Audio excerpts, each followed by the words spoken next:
Boa noite a todos. É uma grande alegria para nós estarmos aqui nesta noite. Quero desde já agradecer aos amigos que coordenam as atividades desta casa pela oportunidade que nos foi concedida, bem como agradecer a todos os senhores que deixaram o conforto dos vossos lares para estarem aqui conosco, refletindo sobre os ensinamentos de Jesus. Nossa gratidão também ao coral pelas belíssimas canções que foram apresentadas, trazendo alegria aos nossos corações. Muito obrigado a todos. A nossa proposta para a noite é falarmos algo a respeito do tema pensamento, vida e saúde. O pensamento, sem dúvida alguma, é um dos fenômenos mais complexos e mais extraordinários que nós, seres humanos, somos capazes de produzir. E já na introdução do livro Pensamento e Vida, obra a qual reverenciamos nesta noite, Emmanuel irá nos dizer que o nosso pensamento cria a vida que procuramos. O nosso pensamento cria a vida que procuramos, até que, no curso dos milênios, nós venhamos a nos identificar com o pensamento do Pai Todo-Poderoso, que é amor e sabedoria. Mas, afinal de contas, o que é o pensamento? O que é o pensamento? Quais os seus tipos? Quais os seus limites? Os seus alcances? Será que eles influenciam as nossas células? Que natureza possuem? Quais os fenômenos, então, que participam da criação dos pensamentos? Ou mais ainda, será que os pensamentos eles incorporam a natureza daquilo que pensamos? Então, estas são algumas das questões que irão nortear as nossas reflexões nesta noite.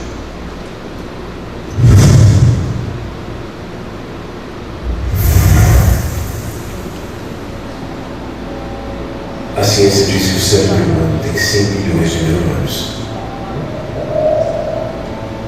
A ciência diz que os neurônios são as células responsáveis pela condução dos impulsos nervosos.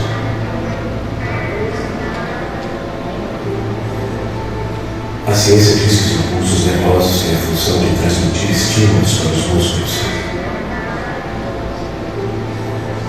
A ciência diz que os músculos devem obedecer às ordens dos neurônios. Mas o que a ciência diz? Os meus 100 milhões de neurônios fazem questão de ignorar.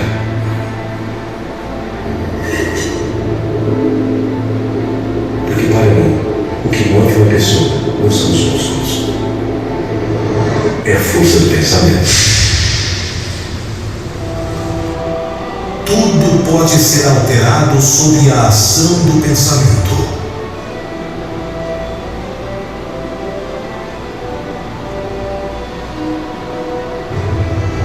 O pensamento é sem dúvida força criadora de nossa própria alma e, por isso mesmo, é a continuação de nós mesmos.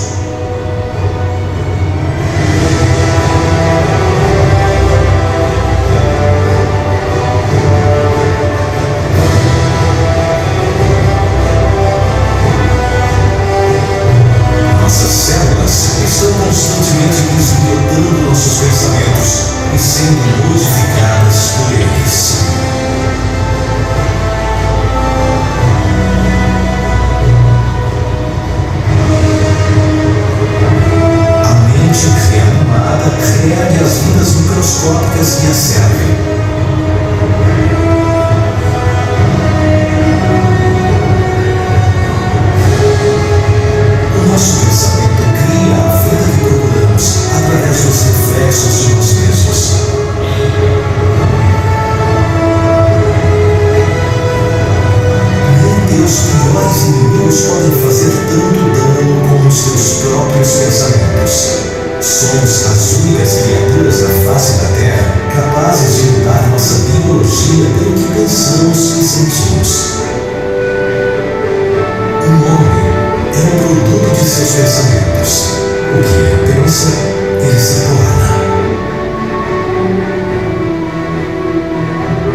coração que sintoniza com ondas equivalentes.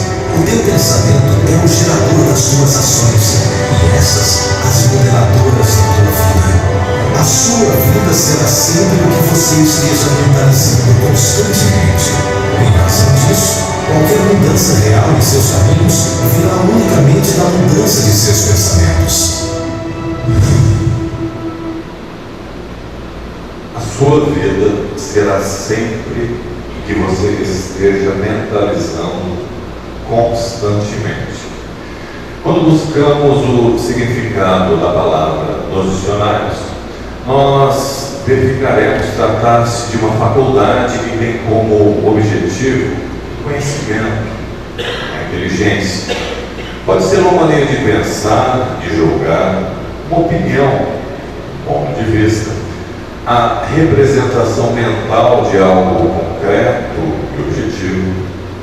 Disse muitas vezes a respeito do conjunto de ideias de uma pessoa ou de uma escola, por exemplo, o pensamento socrático, o pensamento aristotélico, mas nós observaremos que, sob o ponto de vista dos estudiosos encarnados, as principais atribuições relacionadas ao pensamento, sem dúvida, estariam ligadas à aprendizagem e à capacidade de nos colocar em contato com o mundo objetivo do céu. O nosso desafio de agora por diante é reunir o maior número possível de informações a respeito do tema. Informações essas que nos foram legadas, sobretudo por Emmanuel e por André Luiz. E já na introdução do livro, Nos Domínios da Mediunidade, Emmanuel irá nos dizer que o veículo carnal agora não é mais do que um turbilhão eletrônico regido pela consciência. Então tudo isso que nós acreditamos carne e ossos, nada mais é do que um turbilhão de elétrons. Turbilhão é algo em movimento muito rápido, movimento circular ou helicoidal, tudo sob a regência da nossa consciência. A eletricidade, o magnetismo, o movimento e a atração palpitam em tudo. Quer seja através da força gravitacional, da força eletromagnética, da força nuclear forte ou da força nuclear fraca. As quatro forças responsáveis por organizar todo o mundo material conhecido. Cada criatura, com os sentimentos que lhe caracterizam a vida íntima, emite raios específicos e vive na onda espiritual com que se identifica. Em todos os domínios do universo vibra, pois, influência recíproca. Através da emissão desses raios, nós estamos constantemente influenciando e sendo influenciados. Na grande rolagem, todos somos instrumentos das forças com as quais estamos em sintonia, quer sejam positivas ou não. Possivelmente não tenha sido por outro motivo que Emmanuel tenha dado a este prefácio o título de Raios, Ondas, Médiuns e Mentes, nos lembrando mais uma vez que todos nós estamos interligados e interconectados. Já no capítulo 2 do livro Pensamento e Vida, Emmanuel irá nos dizer que o pensamento é força eletromagnética. Cabe aqui apenas o cuidado para não confundirmos com uma onda eletromagnética puramente material, pois se assim o fosse, estivéssemos nós dentro de uma gaiola de Faraday, estaríamos completamente isolados da ação dos pensamentos, e isso não acontece, nos demonstrando que existem elementos espirituais que dão características próprias a essa força eletromagnética. Dirá ele que é força criativa. Nós estamos constantemente criando pela ação dos nossos pensamentos. A exteriorizar-se da criatura que o gera por intermédio de ondas sutis. Tal qual a água brota de uma fonte, se assim posso expressar, diria que os pensamentos brotam do nosso espírito, da nossa mente, do nosso ser, por intermédio de ondas sutis. O exemplo mais simples que me ocorre a respeito de ondas é justamente aquele quadro que nos é apresentado nas nossas primeiras aulas de física no colégio, onde temos um lago com águas tranquilas e um garotinho aproxima-se e lança uma pedra neste lago. Essa pedra então irá gerar uma perturbação formando ondas, que carregará a energia às extremidades, provocando a movimentação daquilo que ele se encontra. Caso duas pedras forem atiradas ao mesmo tempo, nós teremos dois núcleos de perturbação e essas ondas então elas interagiram umas sobre as outras, ocorrerá a interferência. Circuitos de ação e reação, é isso mais ou menos o que ele está dizendo, que essas ondas irão reagir umas sobre as outras, sendo possível a sua mensuração. Então tudo isso que parece tão abstrato, tão distante, tão longínquo, é possível de ser medido. Possui um caráter ondulatório, ou seja, em determinados momentos irá comportar-se como ondas e em outros como partículas, o que nos refere a exemplos clássicos da física quântica, sobretudo ao experimento da dupla fenda, onde um canhão de elétrons, ao atirar elétrons por uma dupla fenda, fazia com que esses elétrons ora se comportassem como ondas, ora como partículas, a depender da interferência do observador. Irradia-se a curtas ou longas distâncias, diríamos longuíssimas distâncias, e possui uma velocidade superior à da luz, algo que até não muito tempo atrás era inconcebível sob o ponto de vista da ciência terrena. Então nós percebemos que em uma pequenina página, Emmanuel nos acrescenta inúmeras informações relevantes ao tema. A imagem com um quadro onde temos o espectro eletromagnético, apenas para recordarmos de que neste momento nós estamos em meio a um mar de ondas eletromagnéticas, quer sejam ondas da telefonia celular, de rádio, de televisão, de Wi-Fi, ondas provenientes da luz, e nós não as percebemos se não tivermos equipamentos apropriados para tal. O mesmo ocorre com o pensamento. E quando analisamos este quadro, nós percebemos que nessa extremidade nós temos ondas extremamente longas, com baixas frequências. Ao passar pela região do que é chamado do visível, as cores do arco-íris, e a seguir para a extremidade oposta, nós verificaremos ondas extremamente curtas com altas frequências. Guardem um detalhe: espíritos superiores, eles vibram em altas frequências. Ernesto Bozano irá nos dizer que o pensamento são forças plásticas e organizadoras da natureza, elaboradas pela mente do espírito. Plástica no sentido de moldáveis. Pelo pensamento, o indivíduo cria formas pensamento.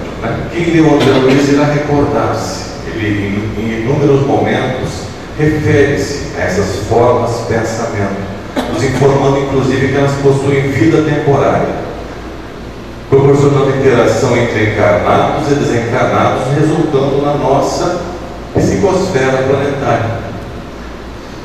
O que os Espíritos nos dizem é que o nosso lindo planeta azul, ele não é assim tão bonito sob o ponto de vista espiritual. Muitas vezes ele apresenta-se um tanto quanto nebuloso, em função das nossas emanações vibratórias. Nós criamos ao nosso redor uma espécie de árido espiritual, que chama de psicosfera. E a junção de todas essas psicosferas dá-se então a psicosfera do planeta. Se nós tomarmos um diapasão e ao feri-lo, sendo ele capaz de produzir uma frequência que é entendida pelos nossos ouvidos como a nota musical lá, ao aproximarmos este diapasão vibrando de um violão devidamente afinado, nós observaremos que a quinta corda, a corda lá, passará a vibrar também, sem que os corpos estejam em contato. A este princípio dá-se o nome de princípio da ressonância.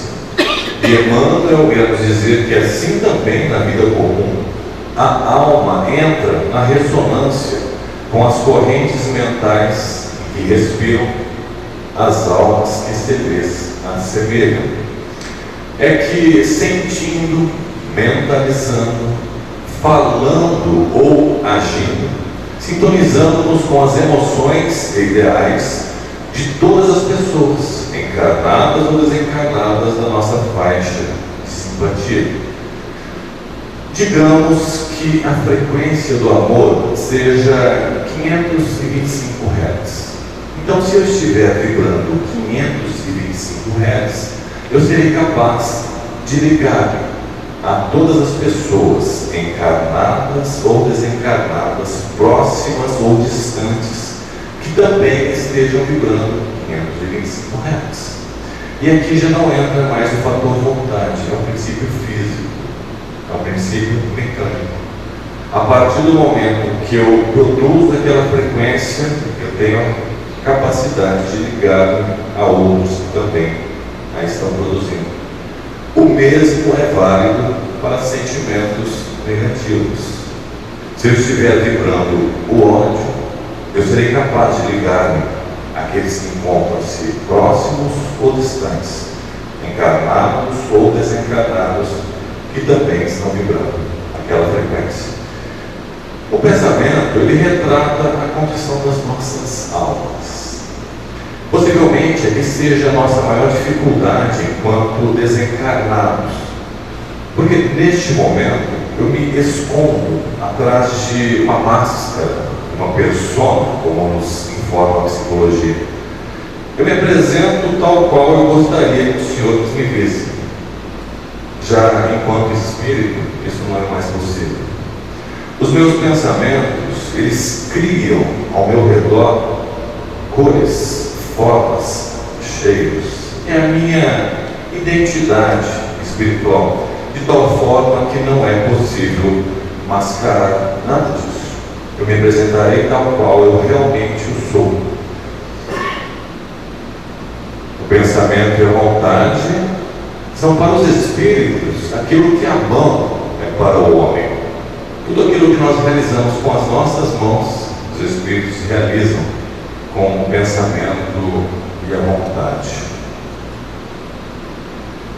Então, nesta altura da nossa conversa, nós percebemos que o Espiritismo ampliou o nosso conceito a respeito do tema pensamento.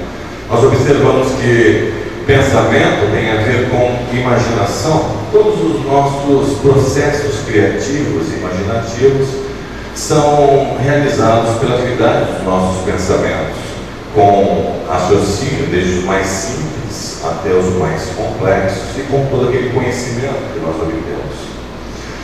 Tem a ver com vontade, e Emmanuel irá fazer a seguinte analogia: se nós considerarmos a nossa mente como um escritório dividido em inúmeros departamentos, ele dirá que a vontade é a gerência esclarecida e vigilante, governando todos os setores da ação mental. Por que essa gerência esclarecida e vigilante? É através da vontade que eu direciono os meus desejos, que eu faço as minhas escolhas, que eu tomo as minhas atitudes. Toda a direção de uma vida passa pelo departamento da vontade. Tem a ver então com memória e com consciência, que são departamentos da nossa mente. Tem a ver com intuição, com comunicação espiritual. Todas as vezes que nós somos intuídos, ou tudo aquilo que ocorre em uma reunião mediúnica, se dá pelas vias do pensamento. Tem a ver com deslocamento espiritual. E leu André Luiz também irá recordar-se. Nem sempre ele ia de aeróbus. Muitas vezes eles deslocavam-se pela ação do pensamento. Tem a ver com saúde e doença, que é o nosso tema, e com sentimento. A partir deste momento, então, fica claro que todas as vezes que nós nos referimos a pensamento, de agora por diante, nós estamos nos referindo também a emoções e sentimentos, pois tudo isso ocorre ao mesmo tempo. O Dr. Marcelo Emoto se propôs a estudar a influência dos sentimentos, das palavras, das músicas na água. E neste primeiro exemplo, então, tomando-se de uma mesma amostra de água, colocou-a diante de dois sentimentos opostos, o ódio e o amor. Após congelar esta água e analisá-la ao microscópio eletrônico, estas foram as imagens obtidas. Quando exposto ao ódio, uma imagem que a mim lembra-me alguma coisa em decomposição. Quando exposta ao amor, a formação desse belíssimo cristal, muito estético, harmônico, equilibrado, programado. Qual a implicação disso nas nossas vidas? A implicação é que o nosso organismo ele é constituído em mais de 70% dele por água. Então, todas as vezes que eu vibro o ódio, é este o meio que eu estou oferecendo às minhas células. Possivelmente eu irei adoecer. Ele estudou também, como disse, a influência da música na água. E nesta primeira amostra, a música em questão é as 4 estações de Vivaldi. Nós observamos que para cada movimento da sinfonia, ocorrera a formação de um cristal diferente. Todos eles muito bonitos, muito agradáveis. Isso então nos mostra a grande sensibilidade que a água possui dentro de uma mesma sinfonia. A depender dos acordes da harmonia que é utilizada, nós temos formação de cristais diversos. Ele analisou também a influência da área para a corda em sol de Bach, também formando um belo cristal, e o mesmo não ocorrendo quando a água for exposta ao rock heavy metal. E eu fico a pensar, se o Dr. Marcelo tivesse exposto a água a algumas das músicas que tocam no nosso meio nos dias atuais, o que teria acontecido?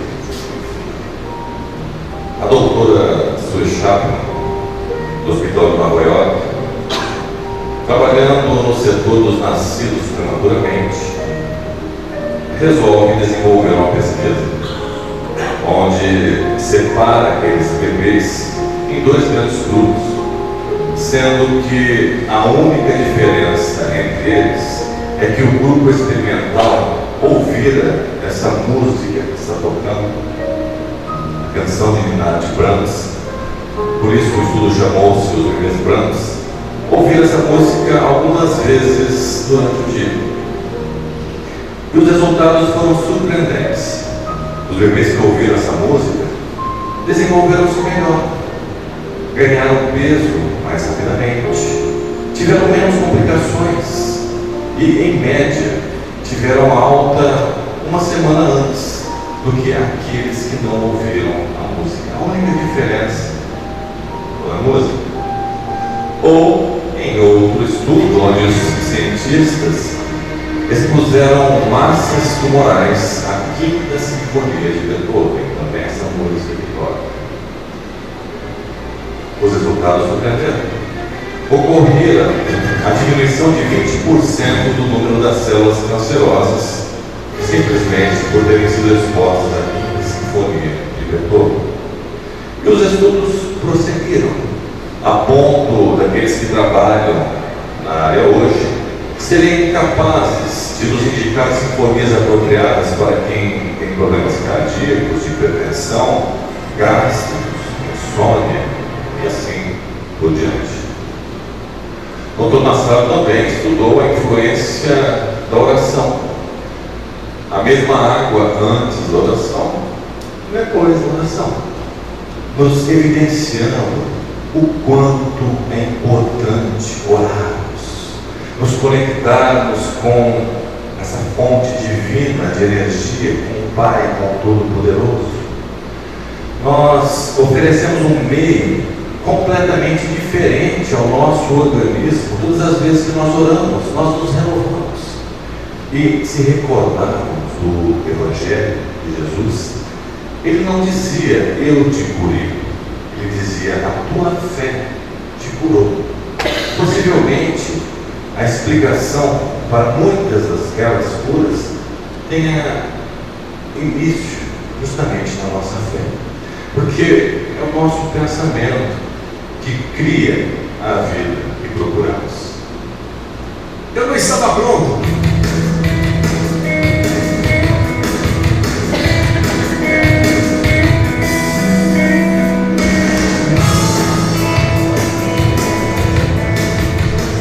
Não tenho braço nem pernas, mas sou muito grato por essa asinha de frango.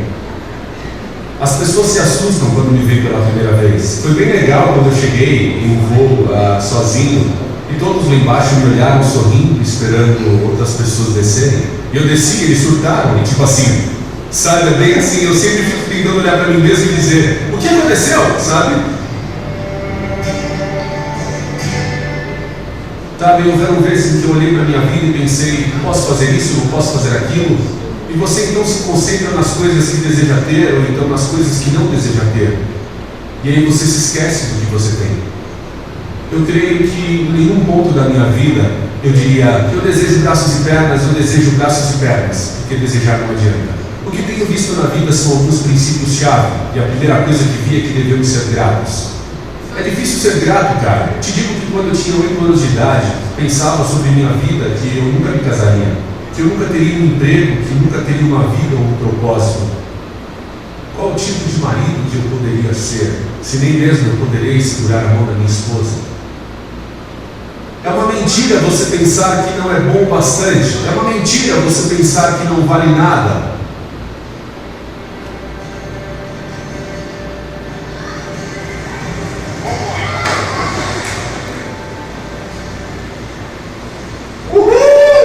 Está congelando, estou sentindo minha mão. Eu amo a vida, sabe? E as pessoas me perguntam como posso sorrir tanto. Eu digo, bem, é uma longa história, mas ao mesmo tempo é muito simples. Sabe, às vezes é muito difícil sorrir quando acontecem coisas na vida que você não sabe ou não compreende. E você não sabe se conseguirá superar. Você passa por uma tempestade na vida e você não sabe quanto tempo a tempestade vai durar. E hoje irei compartilhar com vocês alguns princípios que aprendi na minha vida e que vocês poderão usar nas suas vidas.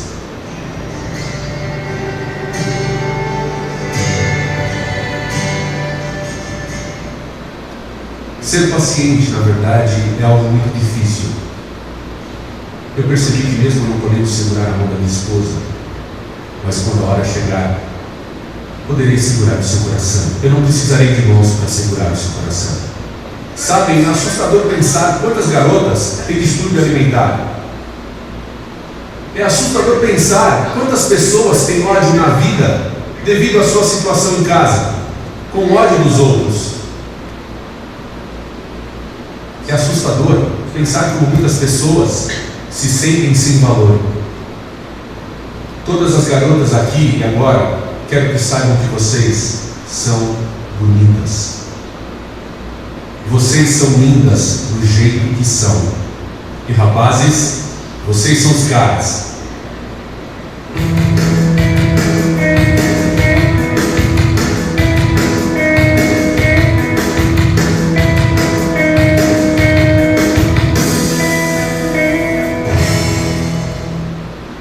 Nosso amigo, mesmo diante de tantas dificuldades, ainda vem nos lembrar a respeito de princípios.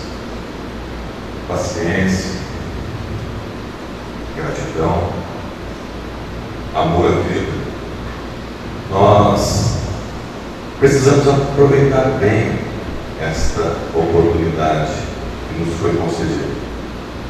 Afinal de contas, nós não sabemos quando iremos voltar.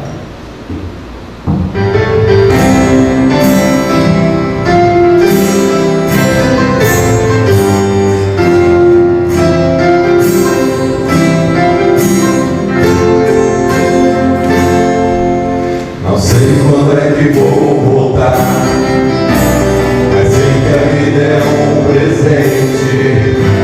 Não perco mais meu tempo, eu vivo a vida intensamente. Sou livre, escolho o meu caminho, minha trajetória. Não estou à toa neste mundo, eu faço a minha história. Não sei quando é que vou voltar, pode passar mais de 1000 anos.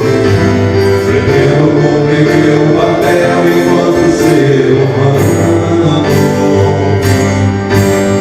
Quero realizar meus sonhos, todos tão bonitos, e me sentir feliz com as coisas que eu acredito.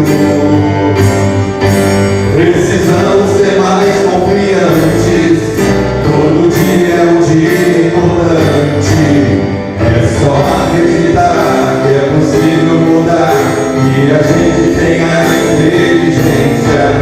Vale a pena tentar, temos tanto pra dar. Precisamos ter mais consciência, antes que tudo se acabe, antes que seja tarde demais pra querer. Nosso mundo precisa da gente, e eu de você. Sozinho ninguém constrói, a gente tem que assumir. A vida da gente só faz sentido se o amor existir. Sozinho não somos nada, mas juntos podemos tudo. Se a gente acredita é possível fazer mais feliz nosso mundo. Se a gente acredita é possível fazer mais feliz nosso mundo.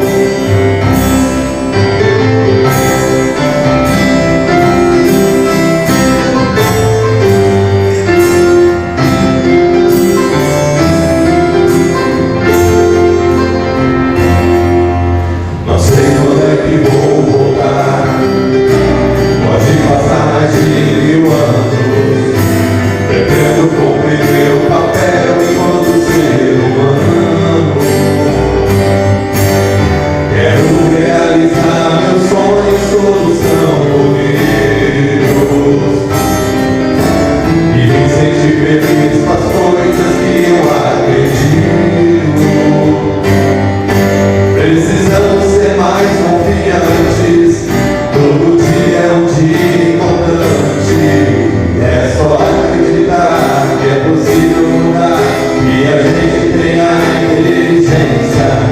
Vale a pena tentar, temos tanto pra dar.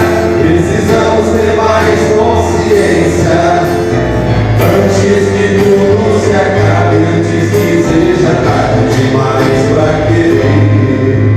Nosso mundo precisa da gente, e eu de você. Sozinho ninguém constrói, a gente tem que assumir. A vida da gente só faz sentido se o amor existir. Sozinho não somos nada, mas juntos podemos tudo. Se a gente acredita é possível fazer mais feliz nosso mundo. Se a gente acredita é possível fazer mais feliz nosso mundo. Se a gente acredita é possível fazer mais feliz nosso mundo. Nós iremos ler em Evolução em Dois Mundos que o pensamento é fluido mental ou matéria mental. É que gera uma certa dificuldade, pois, até mesmo sob o ponto de vista dos estudiosos encarnados, há uma grande dificuldade no momento para se conceituar a matéria. Era tudo muito mais fácil quando matéria era apenas algo que ocupava lugar no espaço, ou algo capaz de ferir os nossos sentidos físicos. A partir do momento do descobrimento das micropartículas, tornou-se um tanto quanto complexo definir-se matéria. Mas André Luiz irá nos dizer que tem a sua ponderabilidade e as suas propriedades quimioeletromagnéticas específicas, definindo-se em unidades perfeitamente mensuráveis, qual ocorre no sistema periódico dos elementos químicos no plano terrestre. Então, André Luiz nos remete às nossas primeiras aulas de química no colégio, nos informando que cada pensamento tem uma característica própria, tal qual cada elemento químico da tabela periódica. No parágrafo seguinte, ele dirá que, segundo o sentimento que o orienta, pode ser ácido ou balsâmico. Vejamos nós o pensamento ácido. Quem porventura tenha tido a necessidade de um tratamento dermatológico, onde for aplicado ácido na pele, tenho certeza que está entendendo bem essa ideia. E olha, que nessas situações o ácido é em uma concentração adequada. A amiga que mostrou que ela sabe o que é. Mas pode ser também balsâmico. Vejam só, balsâmico, algo que alivia, que diminui as dores, o desconforto. O pensamento pode ser assim. Mas ele pode ser doce ou amargo, completamente diferente. Imagine um pensamento doce, um pensamento amargo. Pode ser alimentício ou esgotante, vivificador ou mortífero. Quem porventura tenha tido a oportunidade de algum dia estar ao lado de um Chico Xavier, ou de um Divaldo Pereira Franco, ou de tantos outros, possivelmente tenha experimentado essa sensação aqui, ó, alimentício, vivificador, você sai renovado. Por outro lado, algumas outras pessoas parecem que sugam as nossas energias. Existem pessoas que, ao visitar a sua casa, ele dizem: nossa, que samambaia linda. No outro dia, a samambaia está seca. É o tal do olhar de seca pimenteira. Nada mais é do que as emanações daquela própria pessoa. Ao dirigir-se a um animal, o animal adoece. E é justamente assim que acontece. É assim que André Luiz está nos ensinando. Doença e saúde têm as suas raízes no pensamento. Aqui começa a ficar mais séria a coisa. Doença e saúde têm as raízes no pensamento. E o corpo é um instrumento plástico, delicado e sensível. Plástico, delicado e sensível, que responde prontamente aos pensamentos que o impressionam. Prontamente não é amanhã nem semana que vem. Eu pensei nesse exato momento, meu pensamento está influenciando a minha biologia. Ele nos dirá que o médico do porvir conhecerá semelhantes verdades, dirigindo-se muito mais nos trabalhos curativos às providências espirituais. Isso foi escrito há mais de 50 anos atrás e nós já percebemos isso nos nossos dias. Mais de 90% das universidades americanas já contam com uma disciplina chamada Medicina e Espiritualidade. No Brasil, ela ultrapassa 20%. Nós já percebemos, tudo vem do espírito, tudo vem do pensamento. E inúmeros experimentos foram realizados para evidenciar isso tudo cientificamente. Eu irei referir-me a apenas dois por questão de tempo. Mas o primeiro deles que eu quero referir-me fora o realizado pelo Dr. Vladimir Poponin, da Rússia, onde, tomando de um tubo de vidro transparente, produz um vácuo dentro desse tubo e observa a disposição dos fótons ali dentro, através de equipamentos apropriados. Fótons, pensem em pacotes de luz para tornarem mais compreensível. Em um segundo momento, o Dr. Vladimir coloca o DNA humano dentro do tubo de vidro e volta a analisar a disposição dos fótons.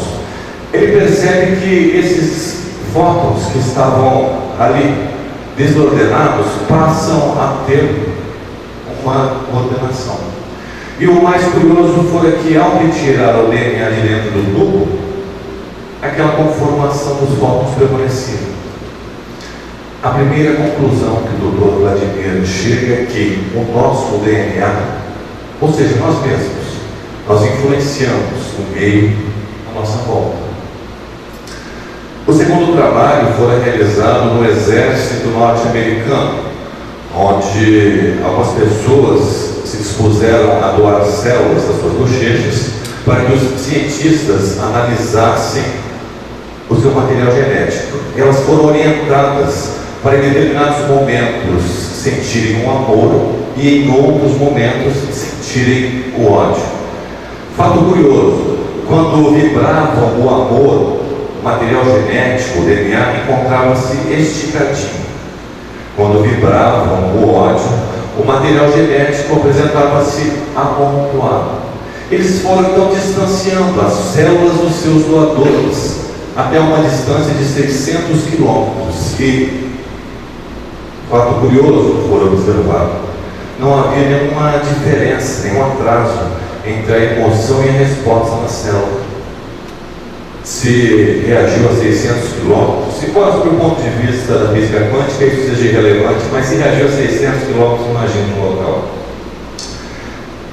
Foi constatado que sentimentos de amor e gratidão aumentaram 300 mil vezes as respostas imunológicas. E nós percebemos isso no dia a dia.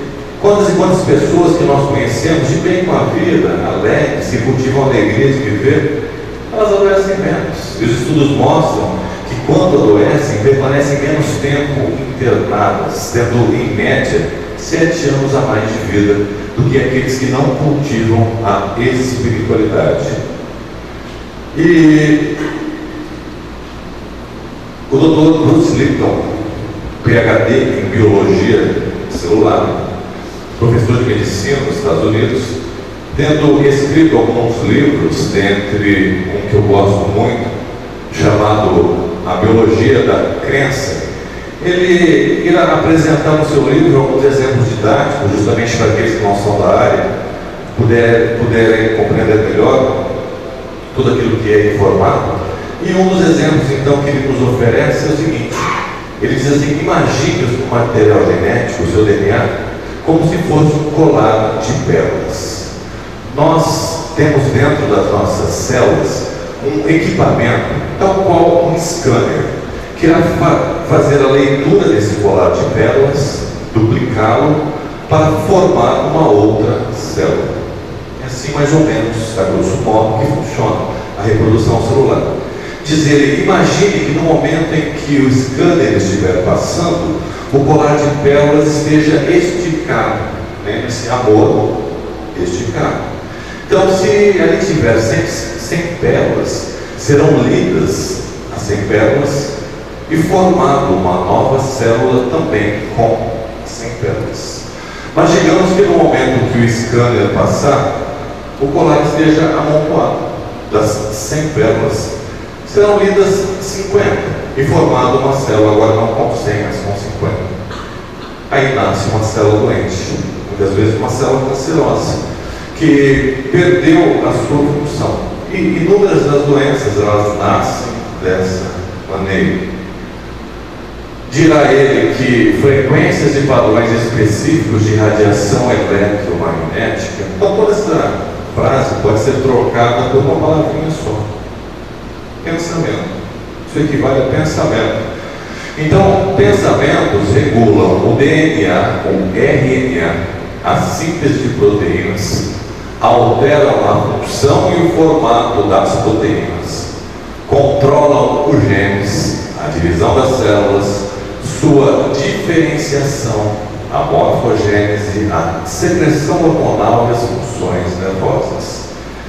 Para quem é da área, tenho certeza que não teve nenhuma dificuldade para acompanhar esse raciocínio. Mas para quem não é, eu irei então traduzir. O que ele está dizendo é que nossos pensamentos influenciam todas as etapas das nossas células. E já em 1974, nos Anais da Academia de Ciência norte-americana, foi publicado que os mecanismos de sinalização energética, como as frequências eletromagnéticas, mais uma vez, os pensamentos, são centenas de vezes mais eficazes na transmissão de informações ambientais que os sinais físicos, como hormônios, neurotransmissores e fatores de crescimento. Já em 74, a ciência tinha descoberto que os nossos pensamentos têm um poder superior a inúmeras drogas que nós ingerimos.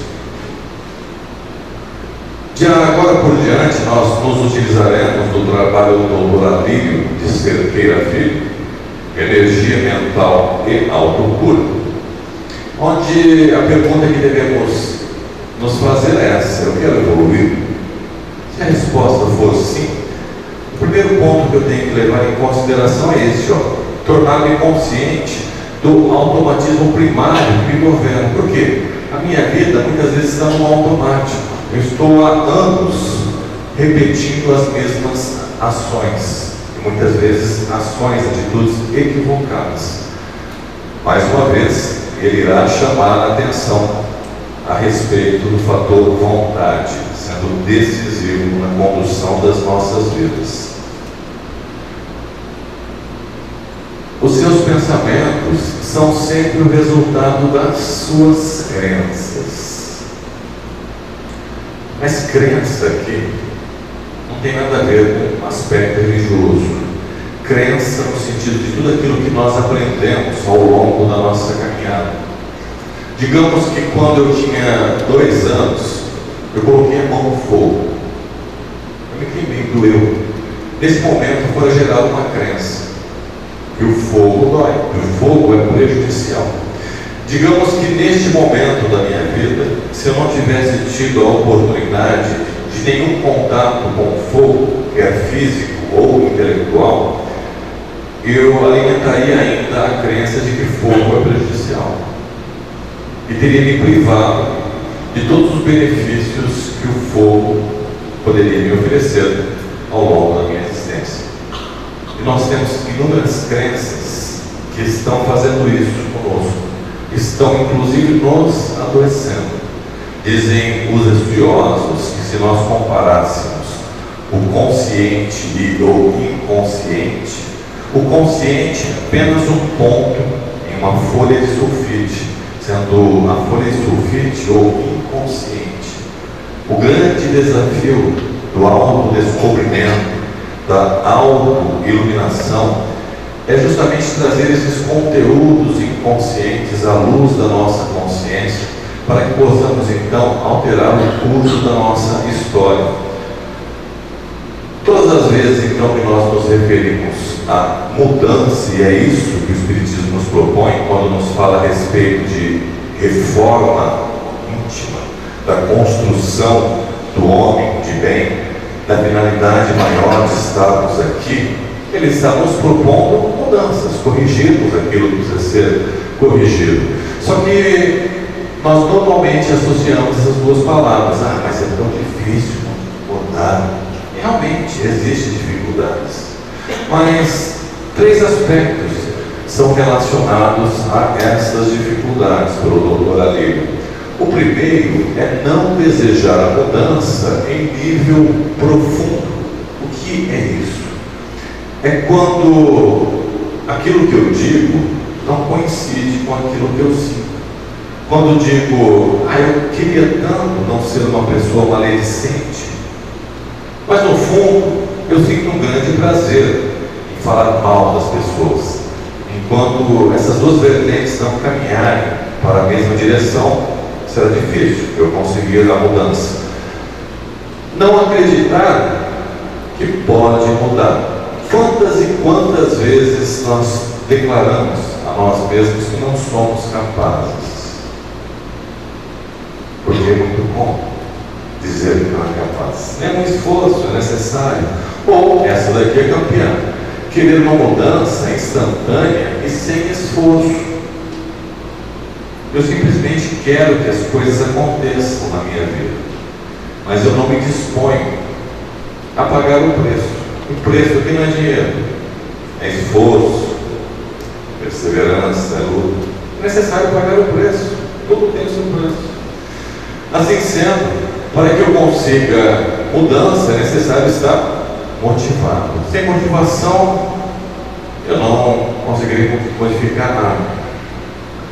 Eu posso me motivar de duas maneiras: por afastamento ou aproximação.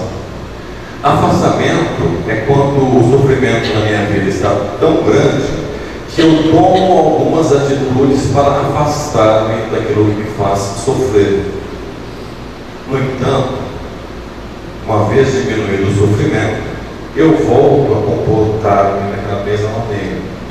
Uma pessoa viciada no álcool, com problemas hepáticos, a partir do momento em que ocorre uma remissão de alguns sintomas, muitas vezes ela retorna ao vício.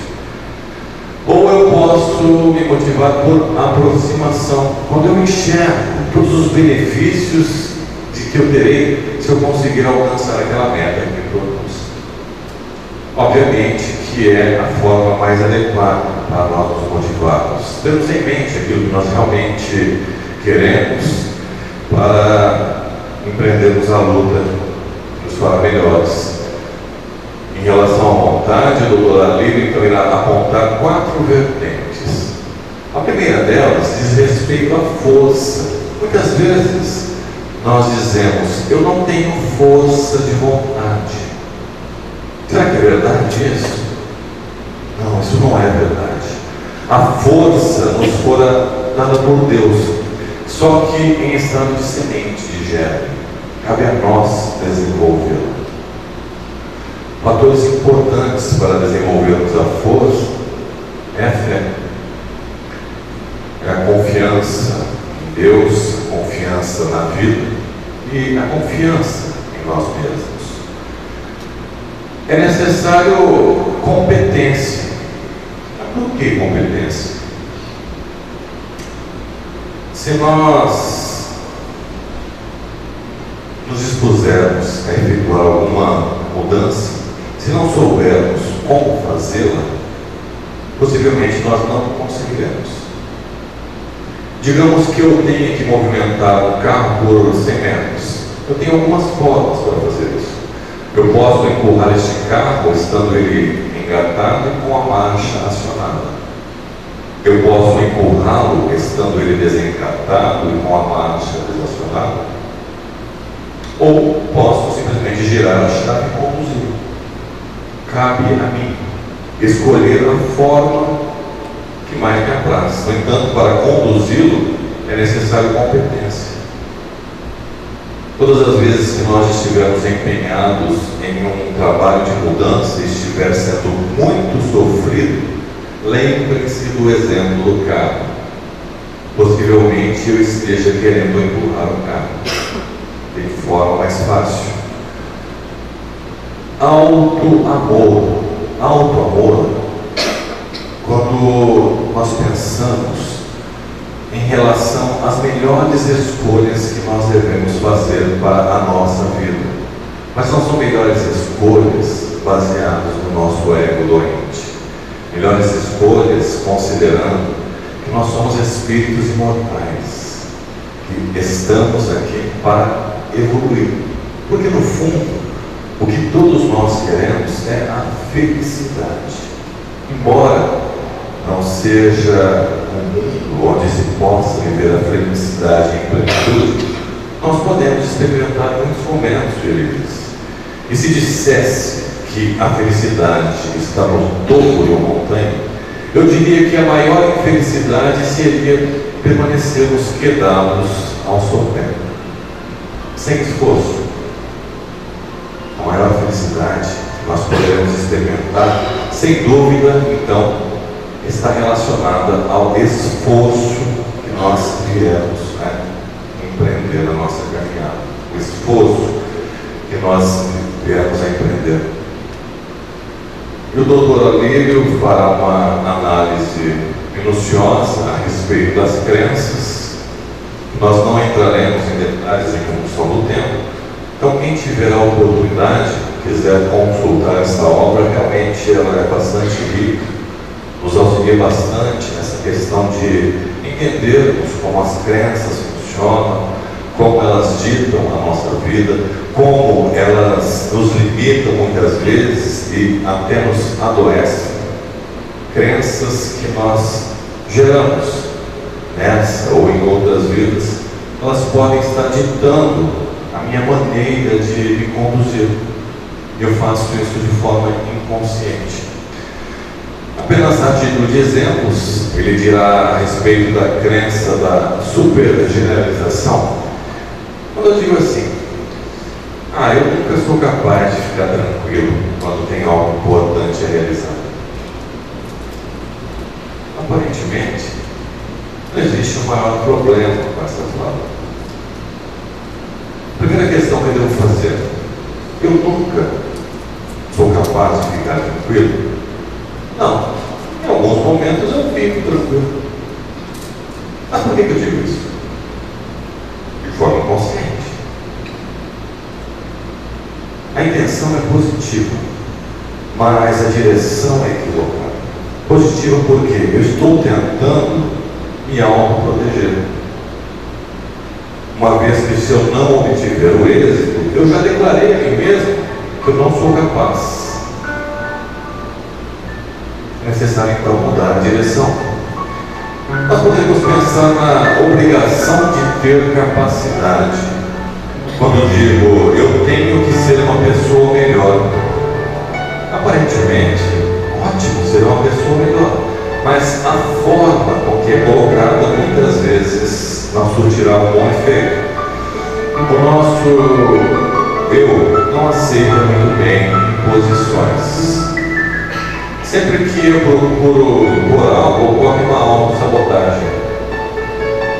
Se eu compreender o porquê é melhor eu ser porque é melhor eu me tornar uma pessoa melhor, eu terei mais chances de obter isso. Nós temos crenças centradas no passado ou no futuro, e nos diz Eckhart Tolle que nós passamos mais de 90% das nossas vidas ou remoendo o passado com remorsos, ou nos projetando ao futuro de forma ansiosa. Diz ele, boa parte dos nossos sofrimentos, eles não resistem ao poder do agora. Porque se dissesse aos senhores, estou sofrendo agora, eu diria não, agora. Não. E agora? Não. Mas se eu pensar no amanhã, muitas vezes eu começo a sofrer. No entanto, eu não consigo aproveitar bem esse momento. Eu já estou pensando no que eu farei quando eu chegar em casa. Ao chegar em casa, aquele momento já não tem mais significado. Eu passo a pensar no que farei no dia seguinte. E a vida vai justamente dessa maneira. Nós vamos perdendo o sabor das pequenas coisas. Muitas vezes nós adoecemos.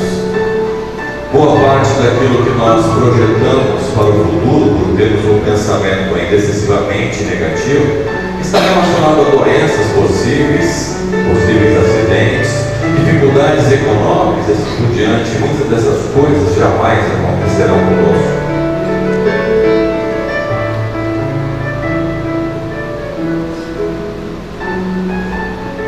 Então, partindo aí para as considerações finais, você irá desenvolver aquilo que quer e não o que não quer. Se eu dissesse aos senhores, não pensem em uma rosa vermelha, no que os senhores pensaram, a rosa vermelha. A nossa mente, ela não entende a negação. Não entende a negação. Assim, se eu disser, eu não quero ficar doente, ao retirar o não, sobra, eu quero ficar doente. Você pode mudar somente a sua maneira de agir. Quantas e quantas vezes nós nos envolvemos em situações extremamente delicadas no nosso convívio, sobretudo com os mais próximos, por querer modificá-los. Nós não conseguiremos. Nós só temos o poder de modificar-nos a nós mesmos. E, se as nossas mudanças forem convincentes, pode ser que eu consiga influenciar o outro. É necessário contextualizar. Onde? Quando? Como? Porque ao chegar na rodoviária dessa cidade, ao tomar um táxi e dizer a ele: eu não quero ir na Praça Central, ele dirá: ok, entendi, mas afinal de contas, aonde o senhor quer ir? Assim sendo, se amanhã eu tiver que encontrar um companheiro de caminhada ao qual eu não tenha tido muita facilidade no convívio ao longo dos anos, se eu criar este mapa mental com possibilidades diversas para o meu comportamento, pode ser que eu consiga me comportar de uma maneira diferente daquela a qual eu estou acostumado. Caso contrário, existirá uma grande tendência para que eu repita aqueles padrões que eu venho desenvolvendo. Definir claramente o que se ganha com a realização dos objetivos. É muito importante, ao traçar um objetivo, nós enxergarmos lá na frente aquele objetivo já pronto, já realizado, como eu gostaria que ele se apresentasse, e colocar o máximo de emoção nisso. O estado interior irá nos denunciar se nós estamos cumprindo bem o nosso objetivo, nossa vida, e não há como nós mascararmos essa realidade. O nosso estado interior fala para nós mesmos. E o que realmente irá fazer a grande diferença em relação a isso é o esforço que eu venha empreendendo para me melhorar. É óbvio que nós não conseguiremos arrumar tudo dessa vez, mas todo aquele esforço verdadeiro voltará para um equilíbrio interior. É necessária disposição para superar as dificuldades, ter perseverança. Quantos e quantos irmãos estão deixando a casa planetária nestes dias através das vias do suicídio, por não terem tido perseverança? Nós não estamos participando de uma corrida de 100 metros. Isso é uma maratona. Vence quem chega ao final. O pensamento precisa ser não apenas positivo, mas claro e objetivo. Quanto mais claro e mais objetivo o teu pensamento, maior será a facilidade para a matriz divina entender o que você quer. Quanto mais sentimento colocarmos em um pensamento, mais energia nós transmitimos através dele. Sentimento. Então o que você quer? É saúde? Coloque todo o seu sentimento. Veja-se nos seus melhores dias. Sinta-se nos seus melhores dias. Ouça o que as pessoas diriam a você nos seus melhores dias. Isso é colocar sentimento nos nossos pensamentos. Evite a tagarelice mental, aquela voz que não cessa e que nos desarmoniza, nos desgasta, nos adoece. É necessário fazer silêncio interior, senão Deus não fala conosco. Silêncio interior. Joana de Ângeles irá nos dizer que são necessários de 30 a 60 minutos por dia, através de orações, de meditações, visualizações terapêuticas, leituras edificantes, trabalho no bem, para que se consiga esse estado de harmonia interior, de saúde, de paz. Tudo isso é uma conquista que necessita ser trabalhada. Nós precisamos nos empenhar. Mais uma vez, concentre-se apenas no que você deseja. Concentre-se apenas no que você deseja. É necessário então deixar alguns paradigmas de lado, sobretudo nesses momentos tumultuosos que vivemos. Deixar um pouco de lado o pessimismo, a competição, o materialismo. Quantas vezes nós nos comportamos como seres extremamente materialistas, embora tendo à nossa disposição essa grandiosa doutrina? Vamos então deixar de lado a ansiedade, o medo, o egoísmo. Vamos nos perguntar qual a minha meta como espírito, o que eu estou fazendo aqui. Nós muitas vezes nos distraímos muito facilmente. Passamos a achar que estamos aqui simplesmente para ter o melhor carro ou a melhor casa da cidade. Se for possível isso tudo, nem problema. Mas nós estamos aqui com uma finalidade superior: crescermos enquanto seres imortais. O observador colapsa a realidade. É uma linguagem moderna da física quântica para nos informar aquilo que os espíritos já nos disseram há tantos e tantos anos atrás. Você cria a vida que você quer através do seu pensamento. Há não muito tempo atrás era necessário ver para crer. Hoje o paradigma é outro. É necessário crer para ver.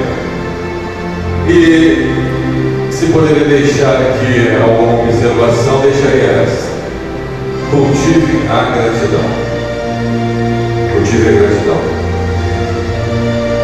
Certa feita eu tive a oportunidade de perguntar a Divaldo Pereira Franco qual o segredo para se chegar na época com 90 anos daquela maneira. Então ele me disse: meu filho, alegria de viver.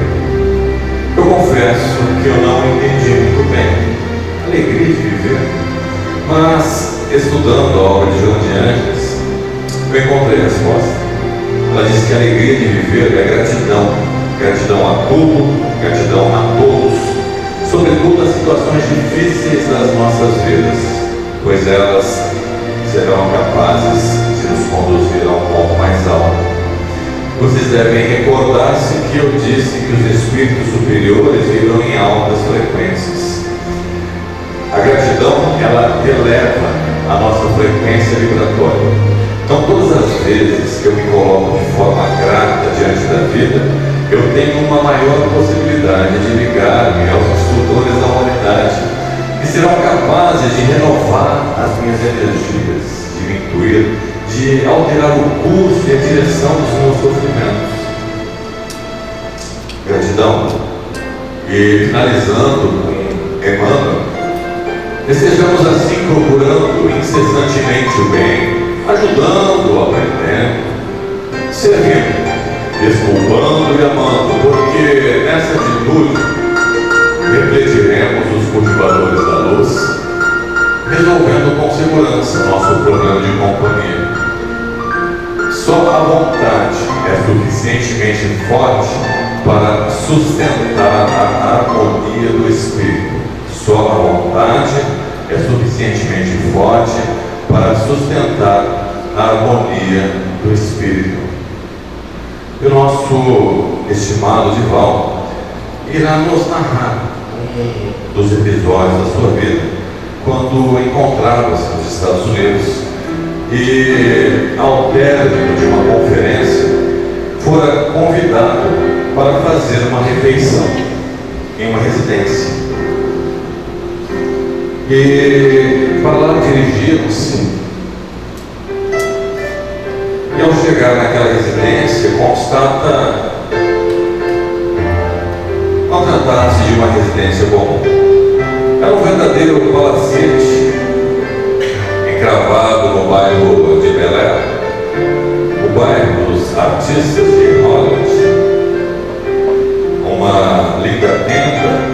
armada ao lado da residência, tenda com ar-condicionado, notificações, movimentando-se a serviço de um cardápio finamente escolhido.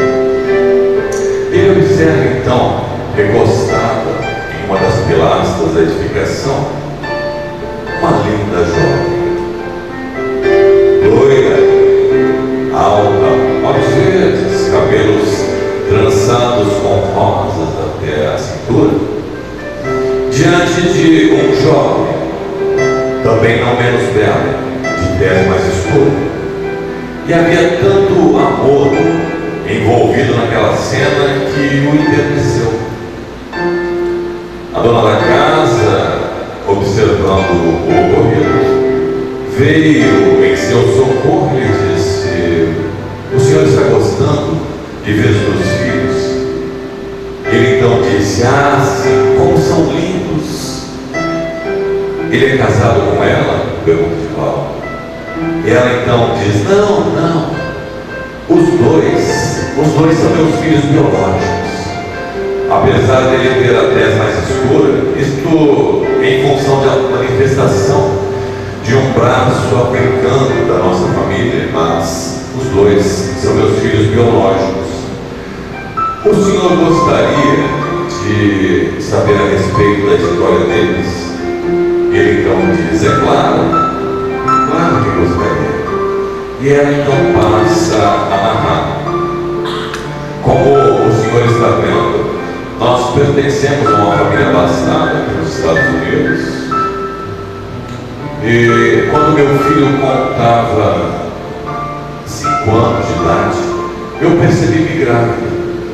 Isso me trouxe uma certa aflição em função da diferença de idade e procurei um psicólogo que tentou acalmar-me, dizendo-me: diga a seu filho que você irá dar-lhe um presente.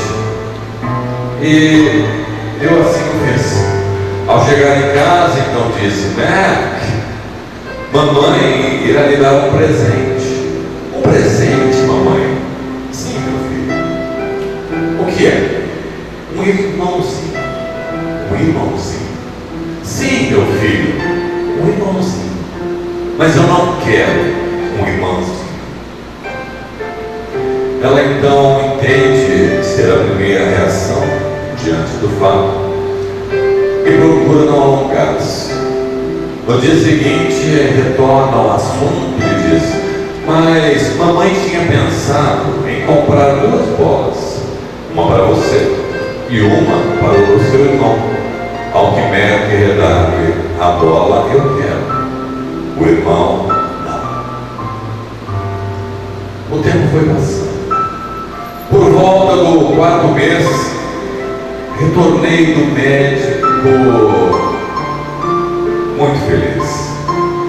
Vinha saber que eu estava esperando não era um menininho, sim uma menininha. Ao chegar em casa, fui logo informar a meu filho. Ele disse: mamãe irá lhe dar não é um irmãozinho, é uma irmãzinha. Eu percebi que neste momento toda a estrutura emocional de meu filho se alterava. Ele então diz: uma irmãzinha, mamãe? Sim, meu filho, uma irmãzinha. E onde ela está? Aqui na minha barriga. Na sua barriga? Sim, meu filho. Acaso a sua barriga é uma caixa de presentes? Como ela respira? Ela respira através de um tubo.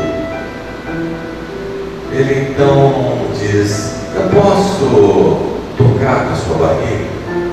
Ela disse: é claro. E daí alguns instantes, então ele diz: eu acho que a minha irmã irá jogar beisebol. Ela acaba de rebater a minha mão. O tempo foi passando. Até que um dia, então, meu filho me disse: mamãe, eu posso cantar para a minha irmã? Eu fiquei muito emocionado, dizendo. Eu não sabia. O meu filho era um cantor, era um poeta.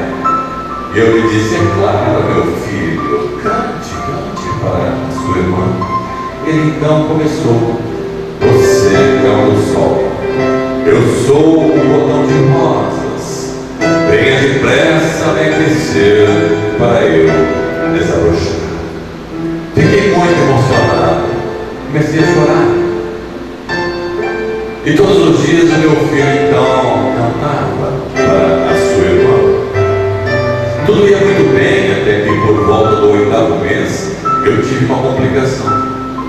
Fui internada nas pressas e minha filha veio a nascer de forma prematura. No dia seguinte, após recuperar da cirurgia, os médicos me apresentaram um prognóstico terrível, me dizendo: senhora, sua filha, em função do nascimento prematuro, desenvolveu inúmeras anomalias, quer seja pulmonares, cardíacas, cerebrais. Infelizmente, ela não sobreviverá. Nós estamos mantendo-a com aparelhos para que a senhora possa despedir-se dela amanhã, às 10 horas. Comecei a chorar desesperadamente, diz a senhora, e nada do que me dissessem poderia me acalmar. Vamos embora. E ao chegar em casa, meu filho então me diz: mamãe, cadê o meu sol? Eu, com o coração em frangalhos, então lhe disse: ah, meu filho, o seu sol transformou-se em uma longa noite de trevas. Sua irmã não voltará. Ela tem hora marcada para morrer. Meu filho também começou a chorar de forma convulsiva. Não sabia o que fazer. Resolvi que deveríamos repousar para no dia seguinte então decidirmos. E assim foi feito.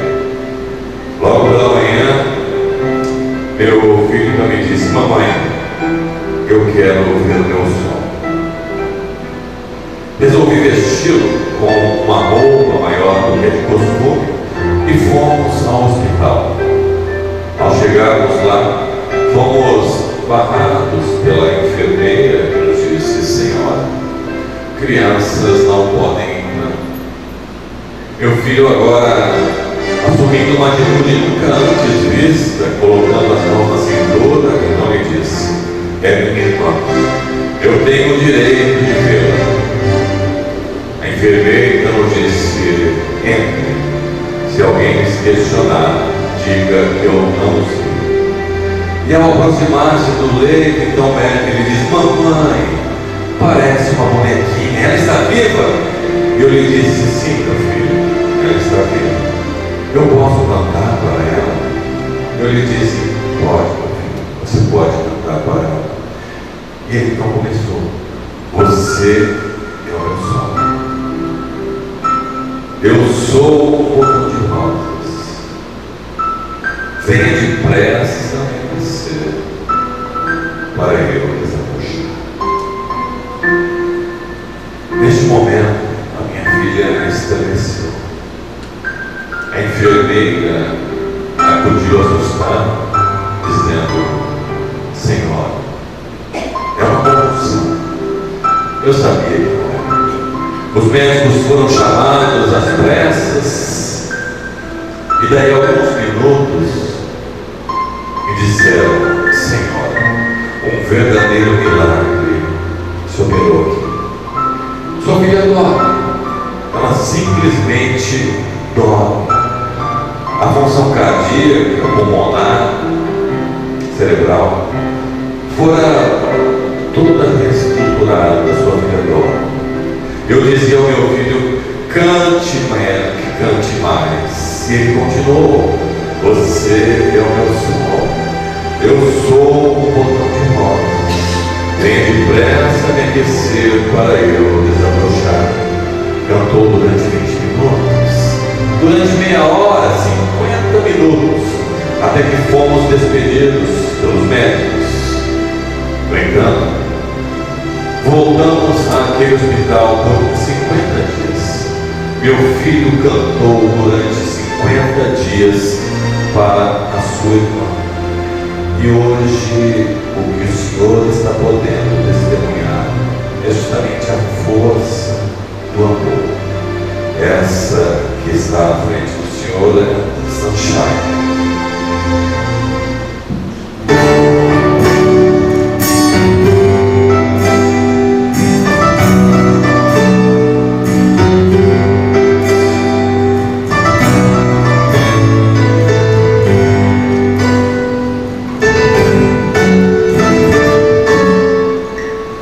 Deus está aqui neste momento, sua presença é algo em meu viver. Entregue sua vida, seus problemas, fale com Deus, Ele vai ajudar você.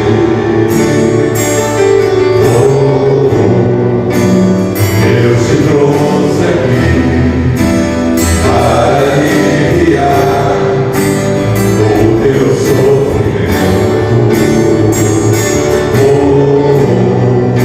Ele é o amor da fé, do princípio ao fim, em todos os seus momentos. E ainda se vier se a cruz pesada for, Cristo está contigo. O mundo pode até fazer você chorar, mas Deus te quer sorrindo.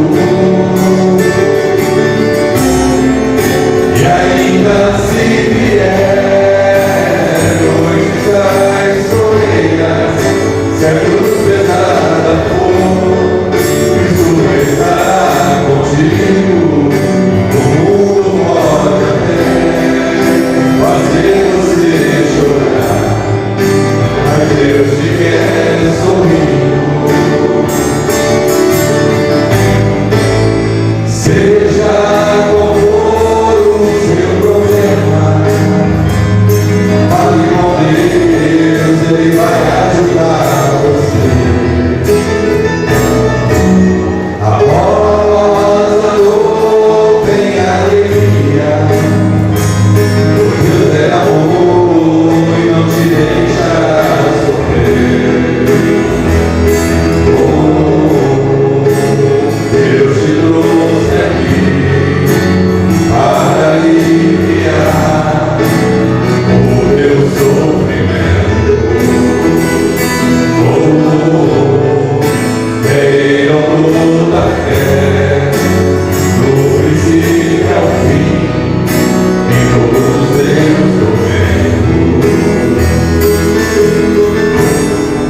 E ainda se vier noites traiçoeiras, se a cruz pesada for, Cristo está contigo. O mundo pode até fazer você chorar, mas Deus te quer sorrindo. E ainda se vier noites traiçoeiras, se a cruz pesada for, Cristo está contigo. O mundo pode até fazer você chorar, mas Deus te quer sorrindo. Mas Deus te quer sorrindo. Mas Deus te quer sorrindo.